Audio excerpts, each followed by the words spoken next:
It's that time again. Time to go over comic book pickups from Cyber City Comics. This week was actually pretty big in comparison to the previous week. Where I think last week was only 2 titles. This week is a few more. First up would be the issue number 5 from G.I. Joe Special Missions. This one centers, it's got a lot of the dreadnoughts in it, thus the cover, and the cover B I think had Ripper, like a stylized Ripper thing on it, and I was tempted to get that one, but you know what, I prefer the actual comic style rather than the art, I don't know what you'd call it, an artistic license, well, essentially it's not comic book, it was a piece of art. But anyways, on to the next issue, number 4 of the Harbinger Wars. Yeah, really, I haven't read it yet. Looking forward to reading that one. That one should be good.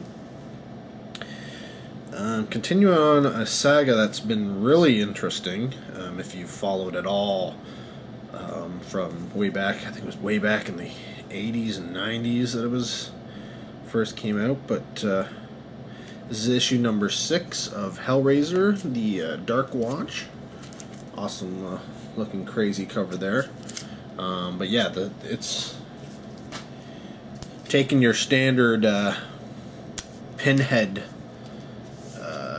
Hellraiser stories and really turned it upside down, like crazy stuff. So if you're fans of Hellraiser, I seriously suggest picking up the comic books for that and continuing on. If you've read at least the old comics, because the comics have a lot of stuff in it that you don't find in the short stories or the movies. So yeah, definitely worth reading if you haven't read the old ones, and then continue on with the new stuff as well.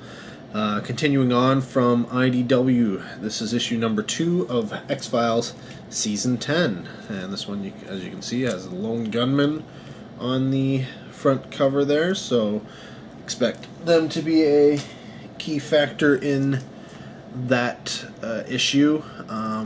Yeah, love the X-Files, huge fan, so continuing on, being able to get a Season 10 is pretty awesome. So number 259, considering we're just talking about Factor, it's the end of X Factor. This is part 3 of 6, so we at least know there's 3 more issues. And then finally, last but not least, is issue number 7 of Morbius, the Living Vampire. This one seems to have Spider-Man in it, which isn't surprising. Spider-Man and Morbius have a long history. Morbius was first introduced in a Spider-Man comic, I believe, or a comic with Spider. I can't remember. I think it was a Spider-Man comic. But yeah, that's it for this week. What did you pick up? Let me know. Post a little comment down below, and let me know what you picked up. Is anybody checking out the Harbinger stuff or the Valiant lines? Let me know. I'm a huge fan of the Harbinger. Or Harbinger, however you want to pronounce it. Everybody has a different way of doing it. But yeah, I was a huge fan when it originally came out. A huge fan of a lot of the Valiant lines. I'm not buying all of them this time around. It'd be nice to support them, but I just can't afford to buy all those comics. So I had to pick and choose, and so, the Harbinger stuff is what I'm going with there. I was doing, not from Valiant, but at least I don't think it was released under Valiant, but the Magnus Robot Fighter, I was reading the new versions of that, but they seem to have discontinued or stopped or something, I don't know. But yeah, that was all my pickups this week. So I'll see you again in a week, maybe sooner. Till next time, take care.